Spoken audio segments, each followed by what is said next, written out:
નમસ્કાર કલમ યુદ્ધ સમાચારની સાથે હું છું આપની સાથે પાયલ બામભણિયા।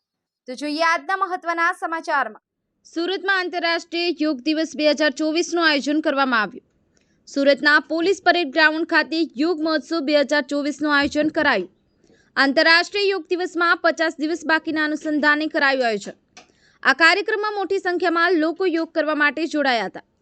આ કાર્યક્રમમાં નાની વયના બાળકોથી લઈ મોટી ઉંમરના પુરુષો અને મહિલાઓ જોડાયા હતા।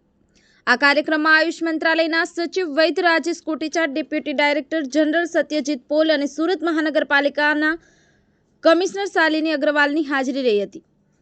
અન્ય મુખ્ય અતિથિ તરીકે અવિનાશ ચંદ્ર પાંડે કે જેઓ નવી દિલ્હીના ઇન્ટર યુનિવર્સિટી એક્સિલેટર સેન્ટર ખાતેના પ્રોફેસર પણ હાજર રહ્યા હતા।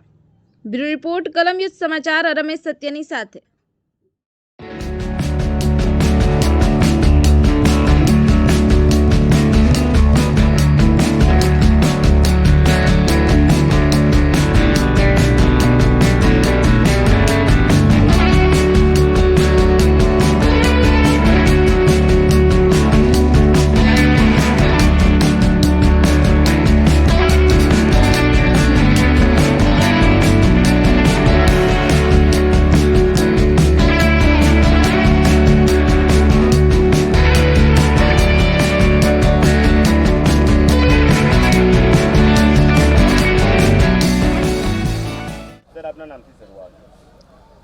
હું રાજેશ કોટેચા, સચિવ આયુષ મંત્રાલય, ભારત સરકાર।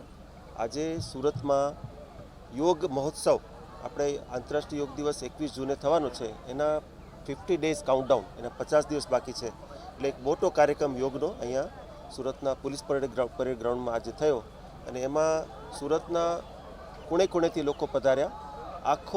આખું મેદાન ભરેલું હતું અને સવારે 6 વાગ્યાથી બધાએ મળીને યોગાભ્યાસ કર્યો। મૂળ આપણે 100 દિવસ જ્યારે યોગ દિવસના બાકી હોય ત્યારે પ્રત્યેક દિવસે એક કાર્યક્રમ કરીએ છીએ, એટલે આખા દેશમાં એના વિશે એક જાગૃતિ આવે ને અને આંતરરાષ્ટ્રીય યોગ દિવસને આપણે બહુ મોટા પાયે આપણે મનાવી શકીએ। એના એ કડીના ભાગરૂપે 100 દિવસનો કાર્યક્રમ દિલ્હીમાં થયો, 75 દિવસનો કાર્યક્રમ પૂનામાં થયો અને આજે 50 દિવસ કાઉન્ટડાઉનનો કાર્યક્રમ સુરતમાં થયો। અને સુરતમાં આ કાર્યક્રમની વિશેષતા એટલા માટે છે કે આ ગુજરાત યોગ બોર્ડ સાથે મળીને આયુષ મંત્રાલયને આયોજન કર્યું।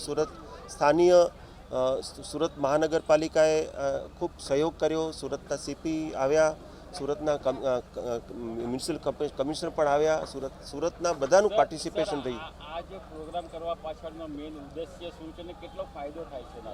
આપણે બધા જાણીએ છીએ કે આ 10મું વર્ષ છે યોગ દિવસનું અને યોગ દિવસ જ્યારે આપણે યુનાઇટેડ નેશન્સ તરફથી આંતરરાષ્ટ્રીય યોગ દિવસની માન્યતા ભારતના પ્રયાસથી મળી પછી આખા વિશ્વમાં યોગ વિશે જાગૃતિ આવી છે। એટલે યોગ છે એ માત્ર શરીરને સ્વસ્થ કરે એવું નથી, શરીર, મન અને આત્મા બધાને સ્વસ્થ કરે। એટલે યોગને આપણે ઘર ઘર સુધી લઈ જવા માટેનો એક કોન્શિયસ એફર્ટ છે કે લોકો સ્વસ્થ રહે અને આપણા દેશના લોકો સ્વસ્થ રહે તો આપણે આખી દુનિયામાં જે અત્યારે ભારત આગળ વધી રહ્યું છે, નેતૃત્વ આપી રહ્યું છે, આપણે વિશ્વગુરુ આપણે કહેવાયા છીએ, તો વિશ્વગુરુ તરીકે આપણે આખા વિશ્વમાં યોગ પહોંચાડવા માટેના એક કોન્શિયસ એફર્ટ્સ કરીએ છીએ। એના ભાગરૂપે આપણે આ કાર્યક્રમો કરીએ છીએ। એટલે આ ખાલી એક ગેટ ટુગેધર નથી, પણ એક કોન્શિયસલી લોકોમાં બિહેવિયર ચેન્જ લાવવાનો એક પ્રયત્ન છે કે લોકો પોતાના જીવનમાં યોગને ઉતારે, યોગના અભ્યાસ કરે, પોતાના પરિવારને મોટિવેટ કરે, આસપાસના લોકોને યોગાભ્યાસ કરાવે।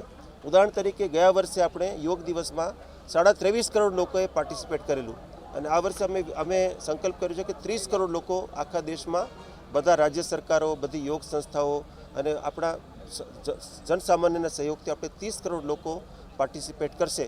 મૂળ હેતુ શું છે કે લોકો પોતાના જીવનમાં યોગ કરતા થાય તો જેમ માનનીય પ્રધાનમંત્રીએ એક વખત કહેલું કે યોગ છે એ ઝીરો પ્રીમિયમનો ઇન્સ્યોરન્સ છે।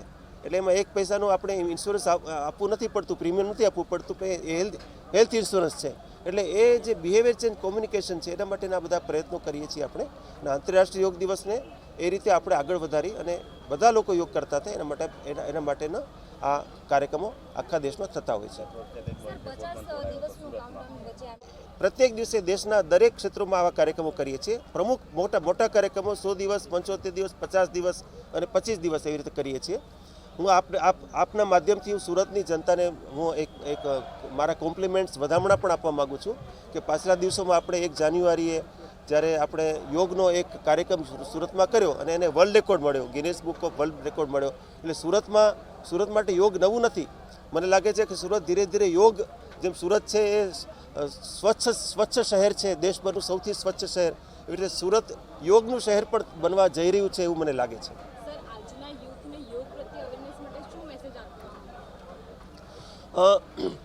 મારી તરફથી હું આપ સૌને આપના માધ્યમથી હું કહેવા માગીશ કે પોતાના જીવનમાં યોગ ઉતારો, યોગનો અભ્યાસ કરો અને યોગને આપની આસપાસના બધા લોકોને યોગ કરવા માટે મોટિવેટ કરો.